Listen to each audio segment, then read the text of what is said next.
রমজান মাস আসে তাকওয়া শিক্ষা দেওয়ার জন্য, আল্লাহ ভীরুতা শিক্ষা দেওয়ার জন্য। যাদের মধ্যে আল্লাহর ভয় আসে তারা কখনো এই ধরনের ফাঁকিবাজি করবে না। যেহেতু আমরা জমিতে খাজনা দেই, অত আমরা ওষুধ দেব না। আচ্ছা আপনারই বলেন, 1 বিঘা জমিতে কয় টাকা খাজনা? অর্থাৎ হাদিস ভিত্তিক অর্থনীতি আর মযহাব ভিত্তিক অর্থনীতি পার্থক্য বুঝতে পারছি না। অথচ ঢালাওভাবে ওয়াজ করা হচ্ছে, রেডিও টিভিতে মাত করে দিচ্ছে ইসলামী অর্থনীতি, ইসলামী অর্থনীতি। কিসের ইসলাম? আহলে হাদিস আন্দোলন বাংলাদেশ। يا أيها الناس اتقوا ربكم الذي خلقكم من نفس واحدة وخلق منها زوجها وبث منهما رجالا كثيرا ونساء واتقوا الله الذي تساءلون به والأرحام إن الله كان عليكم رقيبا يا أيها الذين آمنوا اتقوا الله وقولوا قولا سديدا يصلح لكم أعمالكم ويغفر لكم ذنوبكم ومن يطع الله ورسوله فقد فاز فوزا عظيما أما بعد فقد قال الله تعالى في الكلام المجيد فأعوذ بالله السميع العليم من الشيطان الرجيم بسم الله الرحمن الرحيم وأقيموا الصلاة وآتوا الزكاة وأقرضوا الله قرضا حسنا وما تقدموا لأنفسكم من خير تجدوه عند الله هو خيرا وأعظم أجرا واستغفروا الله إن الله غفور رحيم سورة মুজাম্মিল মক্কি 20 আয়াত। একই ভাষায় প্রায় একই শব্দ বলল হয়। মাদানী জীবনে শেষ দিকে সূরা বাকারা 110 আয়াতে আল্লাহ পাক বলছেন, ওয়া আকিমুস সালাতা ওয়া আতুজ যাকাতা ওয়া তুকদ্দিমু লিআনফুসিকুম মিন খায়রিন তাজিদুহু ইনদাল্লাহ ইন্নাল্লাহা কানা বিমা তা'মালুনা বাসীর। বিমা তা'মালুনা বাসীর টুকুই পার্থক্য, বক্তব্য একই। অর্থাৎ নুজুলে কোরআন ইকরা বিসমি দিয়ে শুরু হয়েছে, আপনারা জানেন সবাই। নুজুলে কোরআনের মাত্র কয়েকদিন পরে সূরা মুদ্দাসসির নাজিল হয়, হে চতুরবৃত্ত ওঠো, কুম ফাআনজির, ভয় দেখাও। এর মাত্র কয়েকদিন পরে, কেউ বলছেন 13 দিন পরে, কেউ বলছেন 12 দিন পরে সূরা মুজাম্মিল নাজিল হয়। সেখানে আকিমুস সালাত ওয়া আতুজ যাকাত, তোমরা সালাত কায়েম করো এবং যাকাত আদায় করো। এবার 23 বছরের নুজুলে কোরআনের পর থেকে 23 বছরের শেষে গিয়েও সূরা বাকারা একই শব্দে একই কথা আসছে, আবার আকিমুস সালাত ওয়া আতুজ যাকাত। বোঝা গেল? শুধু সালাত পড়লেই ইসলামী সমাজ টিকে থাকবে না, যদি তার সঙ্গে যাকাত আদায় না করা হয়। অর্থাৎ যাকাত হচ্ছে মালি ইবাদত, আর সালাত হলো বদনী ইবাদত, দৈহিক ইবাদত। দৈহিক ইবাদতের সঙ্গে মালি ইবাদত লাগবে।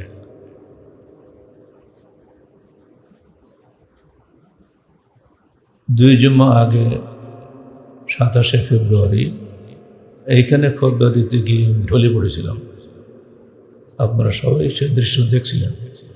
যে সমস্ত ভাই বোন দেশ বিদেশের ভিডিওতে আমাদের এই দৃশ্য দেখে সমবেদনা জানিয়েছেন, আমরা তাদের প্রতি আন্তরিক কৃতজ্ঞতা জ্ঞাপন করছি। যে আল্লাহ মেহেরবানিতে আজকে আবার একই মেম্বারে বসে খুতবা দেওয়ার সক্ষমতা অর্জন করলাম, সে আল্লাহর জন্য হাজারো শুকরিয়া। আলহামদুলিল্লাহ। সেদিন যেখানে খুতবা রেখে দিয়েছিলাম সেখান থেকেই খুতবা শুরু করব, অর্থাৎ দারিদ্র বিমোচনের উপায়। যাকাত শুধু দান করার বিষয় নয়, সমাজের দারিদ্র বিমোচনের উপায় হচ্ছে এটা। কিভাবে হয় সেটা আমরা একটু পরে আলোচনা করব।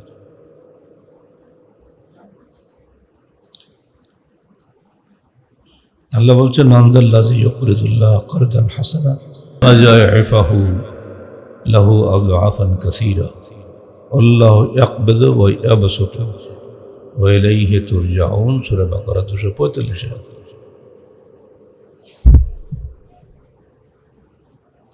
কে আছো যারা আল্লাহকে উত্তম ঋণ দিবে, অতঃপর আল্লাহ তাকে বহুগুণ বৃদ্ধি করে দিবেন, কারণ আল্লাহ মানুষের রুজি কমিয়ে দেন, বাড়িয়ে দেন, আর তার কাছেই তোমরা সকলে প্রত্যাবর্তিত হবে। পৃথিবীতে এমন কোনো দেশ নেই যে সরকারের দারিদ্র বিমোচনের জন্য প্রতিজ্ঞা করে না, কিন্তু দারিদ্র বিমোচন হয় না। অথচ ইসলামী অর্থনীতি দেখিয়ে দিয়েছে দারিদ্র বিমোচন হয় শুধুমাত্র যাকাতের মাধ্যমে, আর কিছুই লাগে না। যেটা অকল্পনীয় ব্যাপার, ইতিহাস সাক্ষী। এটি পরে সেগুলো আপনাদেরকে বলব।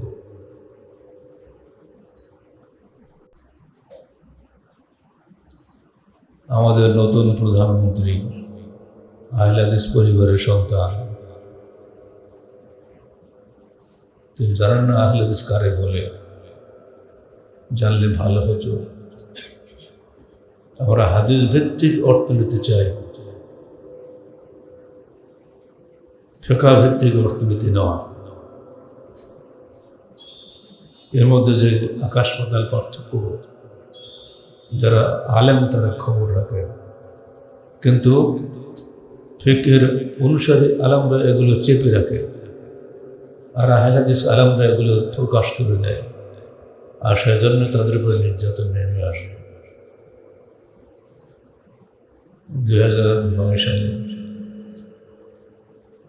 ঢাকার ফজল করিম বোধহয় কমিউনিটি সেন্টারে এক ইফতার মাহফিলে ভাষণ দিয়েছিলাম মাত্র 15 মিনিট। শেষের দিকে প্রধান বক্তা যারা হয়, প্রধান অতিথি যারা হয়, তার ভাগ্য জোটে ইফতার খাওয়ার টাইম। কিন্তু তখন আরেকজন ইসলামী নেতা এমন জোশের সঙ্গে বক্তৃতা করছিলেন যা আমি আর থামতে পারিনি। তিনি বলছেন, যাকাত ভিত্তিক অর্থনীতি হলে দেশের দুধের নহর বয়ে যাবে, শান্তি আর শান্তি, শান্তি থাকবে। আমি উঠেই কোনো ভূমিকা ছাড়াই বললাম, যাকাত ভিত্তিক অর্থনীতি হবে কি ফিকহ ভিত্তিক, হাদিস ভিত্তিক? বাস পুরো অডিয়েন্স চুপ হয়ে গেল। ব্যাপারটা এবার কী কথা? কারণ সেখানে শ্রোতা তো মিক্সড শ্রোতা, একদলীয় নয়।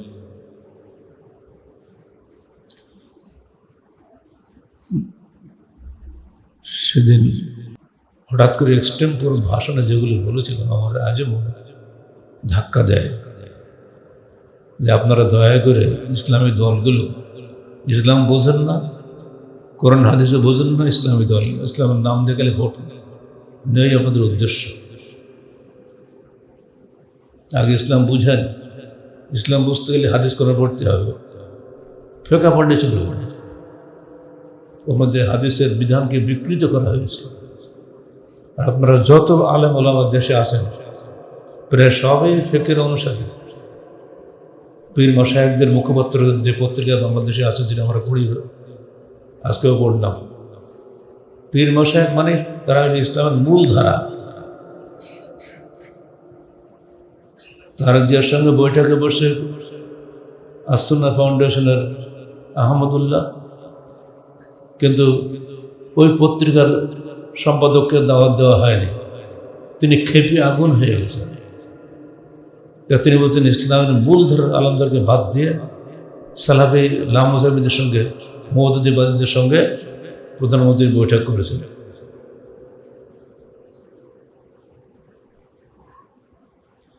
মানুষ খেপে ঠিকই, কিন্তু ওইরকম ল্যাংটাই বলে। যে পত্রিকার কথাই হচ্ছে জনগণের কথা বলে, এটি জনগণ হলো, আমরা জনগণ নই, আমরা কি দেশের বাইরের লোক? অথচ এটাই হলো বাস্তব যে পীর মাশায়েখদের ইসলাম এসেছে 600 বছর পরে, আর আহলে হাদিসের ইসলাম এসেছে মাত্র 15 হিজরিতে। বরং তারও আগে রাসূলুল্লাহ সাল্লাল্লাহু আলাইহি সাল্লাম তখনও মৃত্যুবরণ করেন নাই। তখনই আরব বণিক ও মুহাদ্দিস উলামায়ে কেরামের মাধ্যমে বাংলাদেশে ইসলাম আসে। চট্টগ্রামের কদম রসুলের ঘাট, জাহাজ ভাঙ্গার ঘাট আজও তার প্রমাণ বহন করে।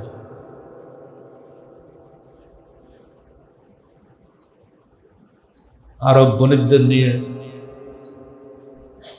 জেদ্দা বন্দর নগরী থেকে জাহাজ ছেড়ে চট্টগ্রাম হয়ে চীনে যেত। এই জন্য চট্টগ্রামের নাম হচ্ছে আরবিতে বাবুল ইসলাম, ইসলাম প্রবেশের দরজা। ওখান থেকে বহু জাহাজ ডুবে যেত, ভেঙে যেত, নষ্ট হয়ে যেত ইত্যাদি কারণে ওই আরবি লোকগুলো আর দেশে ফিরতে পারেনি। দেখবেন চট্টগ্রামের লোকদের কথার মধ্যে একটা ন শব্দের যোগ আছে, ওদের মধ্যে যোগ দেয়। এরা মূলত বহু লোক আছে ওখানে অ্যারাবিয়া ব্লাডের। আজকে যাদেরকে আমরা রোহিঙ্গা বলছি, ওরা আরাকানের লোক। আরাকান ছিল তখন চাউলের বন্দর। আকিয়াম হলো আরাকানের অন্তর্ভুক্ত সবচেয়ে বড় বন্দর, যেখানে চাউল বিক্রি হতো।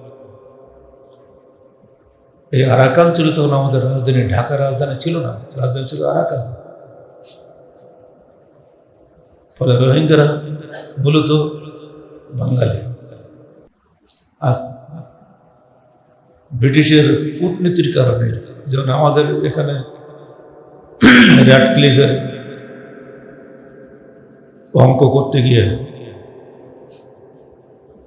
মালদহ, মুর্শিদাবাদ, রাজশাহী থেকে পৃথক করে দিয়েছে, ঠিক সিলেটের করিমগঞ্জকে আমাদের থেকে পৃথক করে দিয়ে দিয়েছে এই নেহেরু প্যাটেল এদের চক্রান্তে।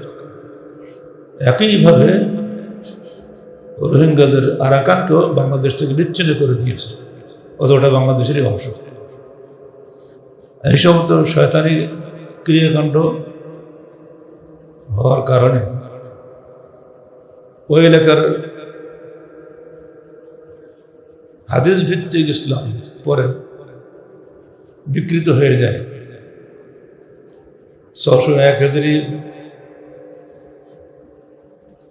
তথা 1206 খ্রিস্টাব্দে ইখতিয়ারউদ্দিন মোহাম্মদ বিন বখতিয়ার খিলজি যখন দেশে আসেন, তখন তার সঙ্গে মধ্য তুর্কিস্তান থেকে একদল পীর মাশায়েখ আসছিল। তারাই এই দেশে ইসলামকে বিকৃত করে পীর মাশায়েখের ইসলাম নিয়ে আসে।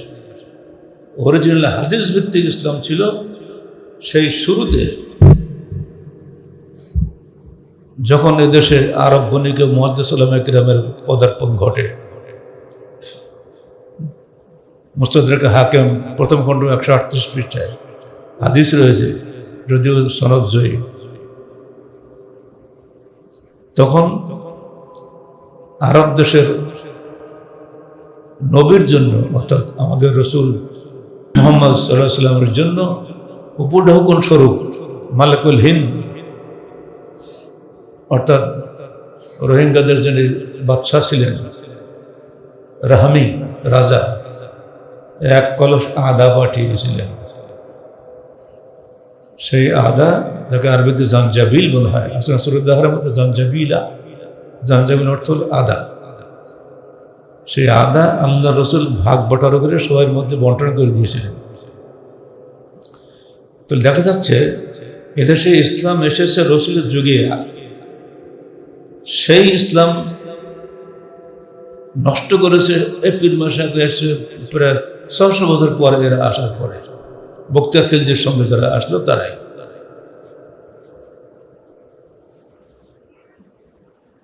এজন্য এখনো কোনো বস্তু হারিয়ে গেলে আমরা বলি জিনিসটার হদিস পাওয়া গেল না, বলি না। আসলে এদেশের মুসলমানরা হাদিস না জেনে কোনো কাজ করতো না। আল্লামা ইয়াহিয়া মানেরি তিনি কখনোই ওই জিনিসটা কি নামটা ভুলে যাচ্ছি, খাননি যেটা হাদিস পাওয়া যাচ্ছে না বলে, হাদিস না পেলে ওনাদের কিছু খেতেন না। এদেশের মানুষ এতই হাদিস ভক্ত ছিল। শরফুদ্দিন আবু তাওয়ামা 22 বছর ধরে হাদিসের দর্শ দিয়েছেন। বাংলাদেশের সৌভাগ্য, বুখারী মুসলিমের দর্শ প্রথম উপমহাদেশে বাংলাদেশেই পেয়েছে সোনারগাঁয়ে শরফুদ্দিন আবু তাওয়ামার মাধ্যমে। আর এই জন্য এদেশের আহলে হাদিসরা সবার আগে রসুলের যুগের মুসলমান, পীর মাশায়েখদের মুসলমান নয়। কিন্তু এই পত্রিকা সবসময় বলেই বেড়াচ্ছে পীর মাশায়েখরাই মূল ধারা, যে না মূল ধারা হলো আহলে হাদিসরা, আপনারাই বলেন বানোয়াট ধারা। ইসলামকে বিকৃত করে হলো এই পীর মাশায়েখরা, অর্থাৎ তাদেরকে আগে সংশোধন হতে হবে। ফলে যাকাত বিধানটাও তারা নষ্ট করে দিয়েছে। কিভাবে দিয়েছে আপনি একটা পর একটা দেখেন, নিজের আপনারা বুঝতে পারবেন। যাকাতুল ফিতর, আমরা ফিতরা দেই না, দিয়া তো অনেকে শুরু করে দিয়েছে। এই ফিতরা আহলে হাদিসরা দেয় একসা করে, প্রকাশ্য বুখারী মুসলিম হাদিস আছে, ফরাজা রাসূলুল্লাহ সাল্লাল্লাহু আলাইহি ওয়াসাল্লাম যাকাতুল ফিতর সাআম মিন তামারিন ওয়া সাআম মিন শাঈরিন মিনাল আবদ ওয়াল আলাল আবদ ওয়াল হুরর ওয়াল যাকার ওয়াল উনসা মিনাল মুসলিমিন। মিশকাত খুললে যে কোনো ব্যক্তি হাদিসটা খুঁজে পাবে। আবু সাঈদ খুদরি বলছেন সাআম মিন তোয়াম। ইবনে ওমরের হাদিসে শাইর আর জব, গম ইত্যাদি বলা হয়েছে নাম করে করে, কিন্তু আবু সাঈদ খুদরির হাদিসে তোয়াম আম শব্দ এসেছে। এখন আমাদের বাংলাদেশ ইসলামিক ফাউন্ডেশন করে গেলেন, এবারে ফিতরা নিচে 110 টাকা, উপরে 1632 টাকা, আরো বেশি। আও মানে অথবা, আও মানে তো এবং না, সে যুগের খাদ্যবস্তু হিসাবে ওগুলো বর্ণনামূলক কথা। কিন্তু তোয়াম বললে দেশের যেটির প্রধান খাদ্য, সেই খাদ্য থেকে আপনারা ফিতরা দিবেন। এটা যে কোনো দেশের মানুষের জন্য সহজ। আমরা গম খাই না, আমরা চাউল খাই। এমনকি বিদেশিরা এসেও চাউল চায় আমাদের কাছে, ওরা তো ভাত বলতে পারে না। এই কদিন আগে এক বেটা আসলো না পাকিস্তান থেকে, সে ভাত পেয়ে মহা খুশি, অথচ ওদের খাদ্য তো রুটি। কিন্তু না, এখন চাউল সারা আন্তর্জাতিক খাদ্যে পরিণত হয়ে গেছে। যে আপনি যে দেশেই যাবেন চাউল লাও, চাউল লাও, আরে ছোড়ো রুটি, ছোড়ো চাউল লাও, মানে ভাত দাও। ভাত তো বলে না, চাউল দেয়। আমরা কি চাল খাই নাকি, আমরা ভাত খাই। যাই হোক, যা বলে বুঝলো, তাদের ভাষা ওইটা। এখন আমাদেরকে খাদ্যবস্তু হিসেবে প্রধান খাদ্য চাউল থেকে ফিতরা দিতে হবে, এটা স্বাভাবিক কথা। এর তো কোনো বাঁকাচোরার ব্যাপার নাই। তারা বলছেন যদি কেউ খেজুর দেয় তাকে এত টাকা, খেজুরের দাম বেশি। খেজুরের মধ্যে তো 250 পদের খেজুর আছে। কোন খেজুরের দাম, এক এক খেজুরের দাম এক এক রকম, ও কত পদ হিসাব করবে? ওটা বলে কোনো কথা বলে না, বলে খেজুর দিলে এত টাকা। তো পচা খেজুর দেবো না ভালো খেজুর দেবো, এটা বল। কেউ বলে মরিয়াম খেজুরের সবচেয়ে বেস্ট, ভালো গায়ে মরিয়াম লিখে দিলাম, সমস্যা কি? খেজুরের মধ্যে যে কত ফাঁকিবাজি আছে মানুষের তো বোঝে, যারা খেজুর বেছে তারাই বোঝে। চালের মধ্যে ফাঁকিবাজি আছে। কুষ্টিয়া যারা অটো রাইস মিল চালায়, তারা মোটা চাউলকে সে শিশুতে শুরু করে একেবারে সেদিন দিয়েছে মিনিকেট বলে কোনো চাইল বাংলাদেশে নাই। এই অটো রাইসমিলওয়ালারাই মিনিকেট বানায়। তাহলে এই যে কত যে ফাঁকিবাজি চলতেছে। ইসলাম তাকওয়ার ধর্ম। রমজান মাস আসে তাকওয়া শিক্ষা দেওয়ার জন্য, আল্লাহ ভীরুতা শিক্ষা দেওয়ার জন্য। যাদের মধ্যে আল্লাহর ভয় আসে তারা কখনো এই ধরনের ফাঁকিবাজি করবে না। যাই হোক, আমরা সহজ সরলভাবে ইসলামকে গ্রহণ করেছি। আমরা যা খাই সেখান থেকেই ফিতরা দেব। ফিতরার সময় খারাপটা দিবেন না, যা খান তাই দিবেন। তবে অনেক সময় সমস্যা হয়, কারণ এখানে যখন চাউল জমা করা হয় তখন মিশে যায়। তবুও একটা গড় হিসাব করে আপনারা দিবেন। এই জাকাতুল ফিতর সম্পর্কে মসলা দেওয়া হচ্ছে আলাল আবদে অল হররে, কৃত দাসের উপরে বা স্বাধীন মানুষের উপরে। হাদিসের ভাষাতে এটা। আর তারা বলছেন যে না, সাহেবে নিসাব যাদের হবে, অর্থাৎ যার ঘরে কমপক্ষে 7.5 ভরি স্বর্ণ আছে, 52.5 তোলা রৌপ্য আছে, এত মূল্যের সম্পদ থাকলে তবে তিনি জাকাত ফিতরা দিবেন, অর্থাৎ ফিতরা দিবেন। দেখা যাচ্ছে একটা গ্রামে পুরো নদাপাড়া খুঁজে একটা লোক পাওয়া যাবে না শান্ত, তাহলে ফিতরা শেষ। ধনী লোক এই ফিতরার হাত থেকে বেঁচে গেল। তাহলে এই অর্থনীতি কি ইসলামী অর্থনীতি হলো না পুঁজিবাদী অর্থনীতি হলো? পুঁজিবাদী অর্থনীতি পরিষ্কার। পুঁজি থেকে গেল ধনীর ঘরে, ধনী আর গরিবকে দিবে না, কেন আমি তো এখন মালিকই হয়নি। আর একটা হলো কি ওসর ও খারাজ। আমরা জানি যখন আপনার জমিতে 20 মণ ধান হয়, মানে বা 717 কেজি হয়, সেখান থেকে আপনি 10 ভাগের 1 ভাগ ওষুধ দেবেন। এই সহজ কথা। ওষুধ মানেই তো 1/10 আর যদি স্যাঁচা পানিতে হয়, অর্থাৎ বেশি খরচ হয়, আজকাল তো স্যাঁচা পানিতে বহুত খরচ, তাহলে আপনি তার অর্ধেক দিবেন, অর্থাৎ 20 ভাগের 1 ভাগ। এই সহজ মশলাটাকে ঘুরিয়ে পেঁচিয়ে একটা হাদিস বানানো হয়েছে ইবনে মাসউদের নাম করে, লা ইয়াস্তামিউর আলাল মুসলিমে খারাজুন ওয়া অসরুন। মুসলমানের উপরে খারাজ এবং অসর একত্রিত হবে না। অর্থাৎ খারাজ দিলে অসর লাগবে না, অসর দিলে খাজনা লাগবে না। অথচ হাযা হাদিসুন বাতিলুন মাসলুহু ওয়া রাফউহু। এই হাদিসটা হলো বাতিল। এটা আল্লাহ রসুলের কথাও নয় এবং এটা মৌসুলও নয়। হাদিস বিশারদ পণ্ডিতদের অভিমত হচ্ছে এটা। এইটা দিয়ে তারা বলছেন যেহেতু আমরা জমিতে খাজনা দেই, অথবা আমরা ওষুধ দেব না। আচ্ছা, আপনারই বলেন 1 বিঘা জমিতে কয় টাকা খাজনা? খুবই মিনিমাম খাজনা না? এইটা দিয়ে আপনি ওষুধ মওকুফ হয়ে গেল। এটা চূড়ান্ত একটা প্রতারণা ইসলামের নামে। ওমর বিন আব্দুল আজিজ রহমতুল্লাহ আলাইহি তিনি পরিষ্কার ব্যাখ্যা দিয়েছেন, আল খারাজ আলাল আরদ অফিল হব্বিজ জাকাত। জমির উপরে খাজনা আর ফসলের উপরে জাকাত। ওষুধ হলো ফসলের উপরে। ফসল হলে আপনি ওষুধ দিবেন, না হলে দিবেন না।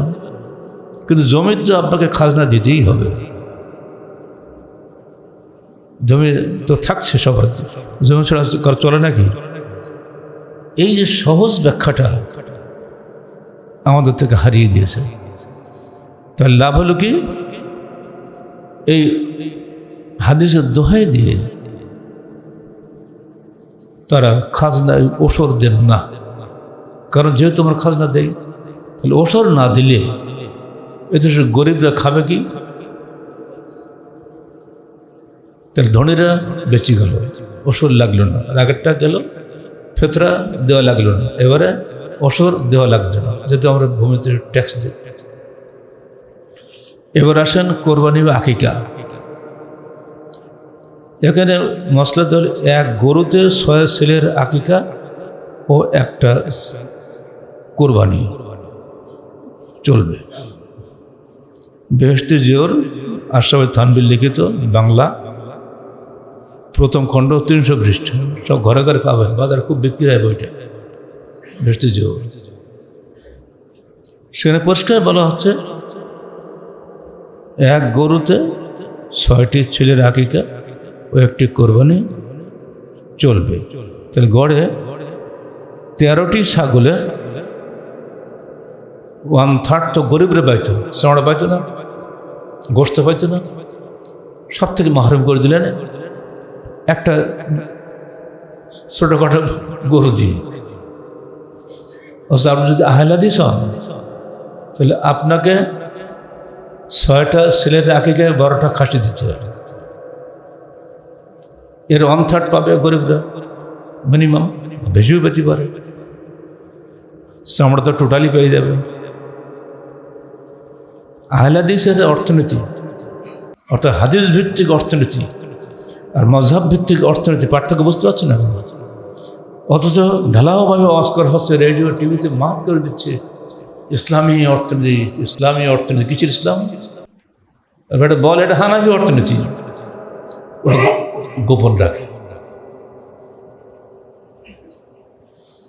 এবার দেখেন দুররে মুখতার, হানাফি মযহাবের একেবারে সব ভিত্তি বললেও চলে, এইসব কিতাব চলে, দুররে মুখতার, হেদায়া, শরীফিকা, কুদুরি, এসব।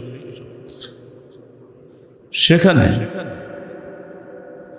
তিনি বলছেন লা যাকাতা আলাল ওয়াহিব ইত্তেফাকান, সমস্ত ইমামদের ঐক্যমতে দানকারীর উপরে কোনো জাকাত নেই। লে আদমিল মিল্ক, মালিকরা না থাকার কারণে। ওহিয়া মিনাল হিয়াল, এটা একটা কৌশল। মিনহা, কেমন কৌশল? আই ইয়াহাবলে তিফলিহি কবলা তামাম বে ইয়াউমিন, 1 বছর পরের একদিন আগে সন্তানকে পুরা জাকাতটা হেবা করে দিল।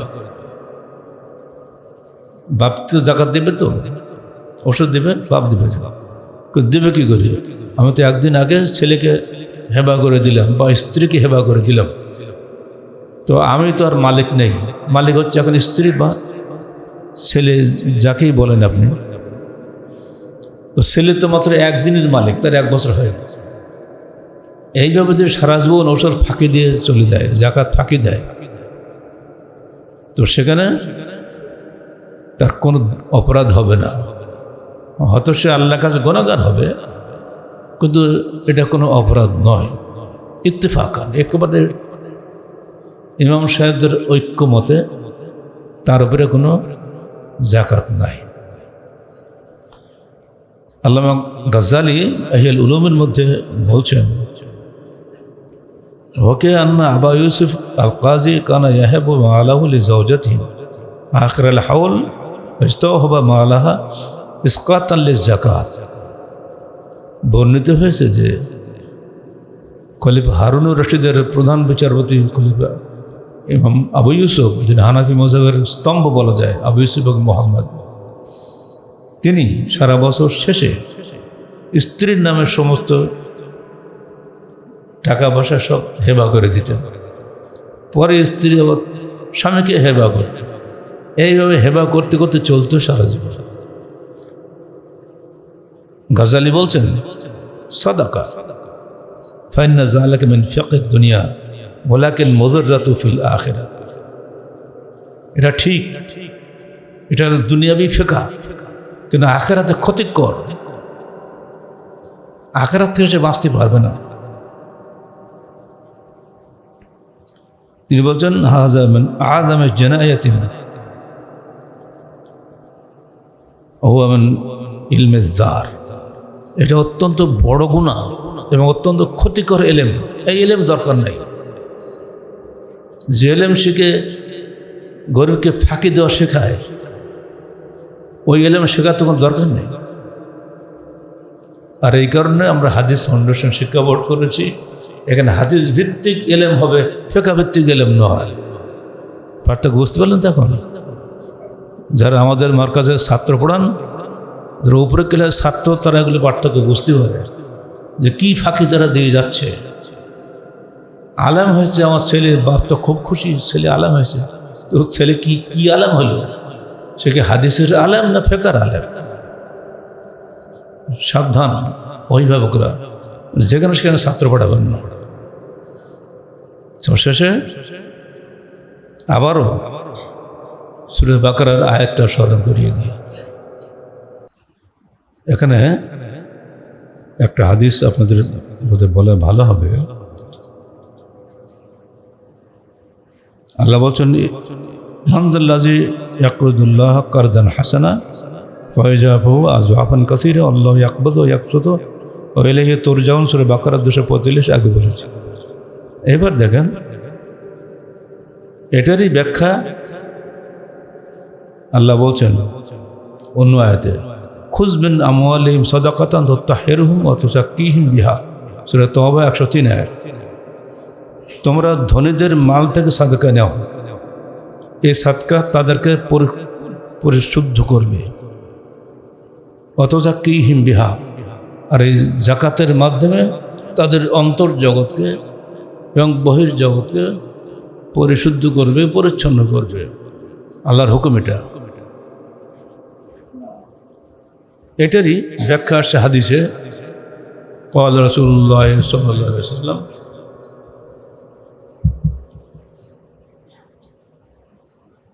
ইন্নাল্লাহা ক্বাদ ফারাযা আলাইহিম সাদাকাতান তুখাযু মিন আগনিয়াইহিম ওয়া তুরাদ্দু আলা ফুকারাহিম। মুত্তাফাকুন আলাইহি, মিশকাত 1772 নম্বর হাদিস। কোরআনটা তো শুনলেন, ঠিক একবারে ওইরকমই ভাষা আসছে হাদিসেও। আল্লাহ পাক তোমাদের উপরে সাদকা ফরজ করেছেন, তুখাযু মিন আগনিয়াইহিম, যা নেওয়া হবে ধনীদের কাছ থেকে, তুরাদ্দু আলা ফুকারাহিম, ওটাই ফেরত যাবে দরিদ্রের মধ্যে। মুত্তাফাকুন আলাইহি। ধনীদের কাছ থেকে নিতে হবে, গরিবদের মধ্যে বিতরণ করতে হবে। কথা খুব সহজ কথা না। আমাদের প্রধানমন্ত্রী বলতেছেন যে আমরা যাকাত বোর্ড করেছি, যাকাত ব্যাপক হারে আদায় হবে, সেখান থেকে 5 কোটি লোককে যাকাতের অর্থ দেওয়া হবে। পার হেড 1 লক্ষ করে টাকা দেওয়া হবে, তাতে দেশের দারিদ্র থাকবে না। নতুন মানুষ, নতুন চিন্তাধারা।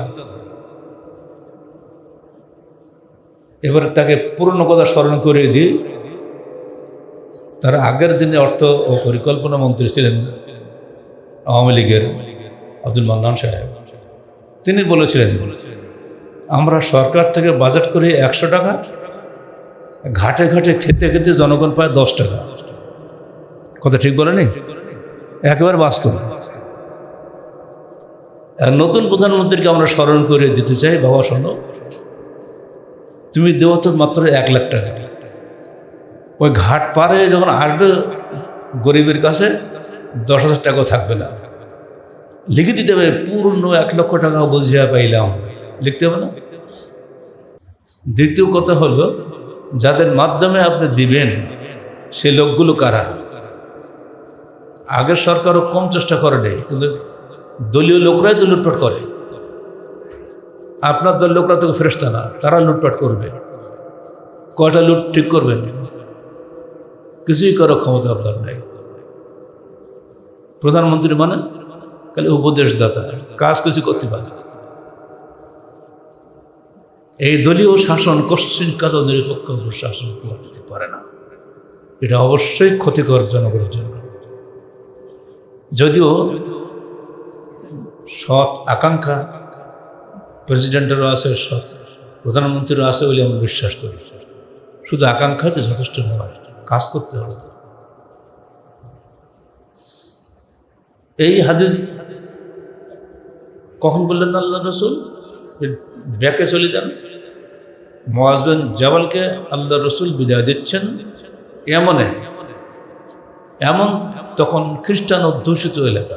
এখন তো এমন আছে না, যুদ্ধ হচ্ছে হুতি আর কাদের সঙ্গে, পাঠানোর সময়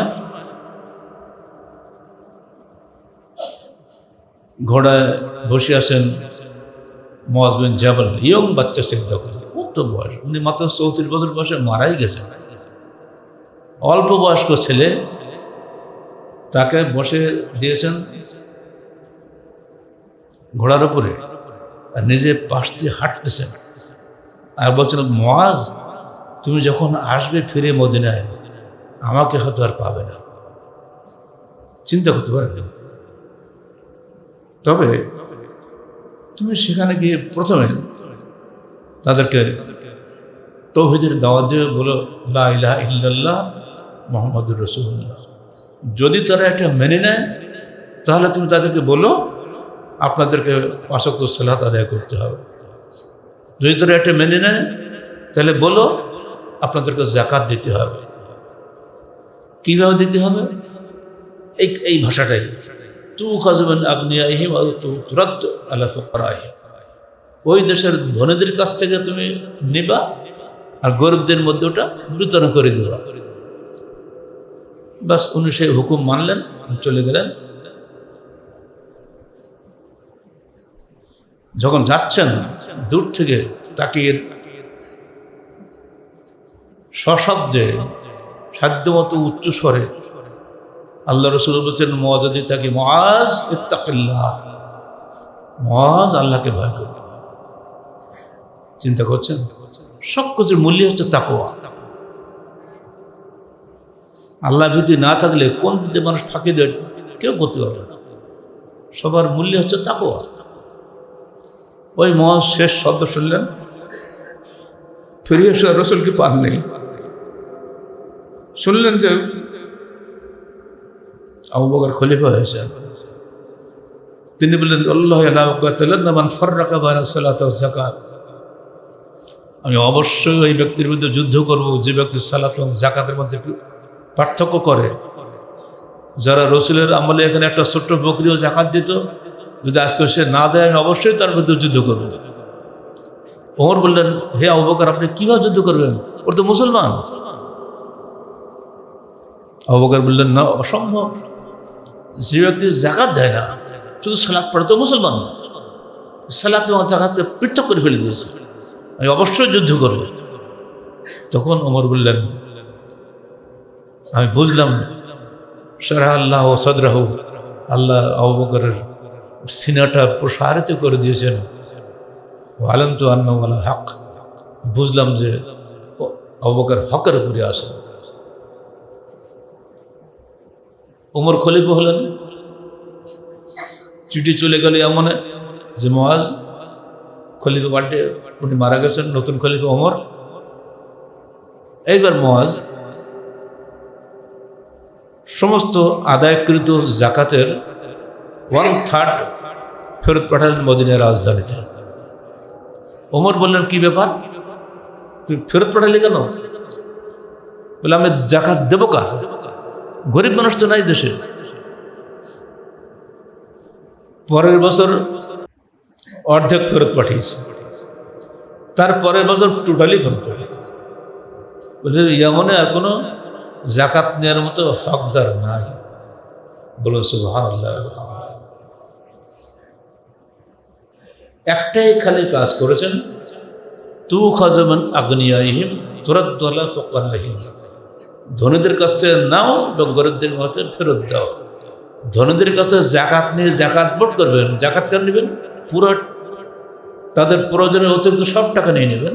যত কোটিপতি বাংলাদেশে আছে, 71 জন দেশ স্বাধীনতার মাত্র 5 জন কোটিপতি ছিল, এখন বাড়তে বাড়তে বাড়তে কয়েক হাজার হয়ে গেছে। এদের সব অ্যাকাউন্ট ব্যাংকে আছে, দেশে হোক না বিদেশে হোক, সব টাকা নিয়ে নাও জব দেবে সরকারে। এগুলো বেটা যা প্রয়োজন এটা তোমার থাকলো, আর সব গরিবদের দান করে দেবো। দেশে গরিব থাকবে? একবার করে দেখো না, যদি ক্ষমতা থাকে প্রধানমন্ত্রীর, একবার করে দেখো না অবস্থা কি দাঁড়ায়। বরং যত এমপি সব পকেট খালি হয়ে যাবে না। আমরা আমাদের সম্পাদকীয়তে যা লিখেছি একটু পড়ে দেখবেন। ব্রিটিশ আমলের চিরস্থায়ী বন্দোবস্তের মাধ্যমে যে জমিদার শ্রেণী তৈরি হয়েছিল, এই যুগে গণতন্ত্রের মধ্যে ইজারাদার শ্রেণী তৈরি হয়েছে। এক একটা এমপি একটা ইজারাদার, এলাকার সমস্ত টাকা পয়সা কিছু করতে গেলে তার সুপারি লাগে, তার ডিউ লেটার লাগে, সব মানুষ তার পিছিয়ে পিছিয়ে ঘুরছে, কিছু করার কাজে নেই। ডিসি ইউনিয়নরা থাকতে এমপির কি দরকার? ডিসি ইউনিয়নরা কি করবে? বসে বসে কি করবে? কাজ তো কিছু নাই, চা খাবে, যে কাজ সাথে এমপি সাহেব করে দিচ্ছে। এই যে 4-500 লোক বসানো দরকার আছে এগুলো? 1350 কোটি টাকা ব্যয় করে ইলেকশন করা হয়েছে।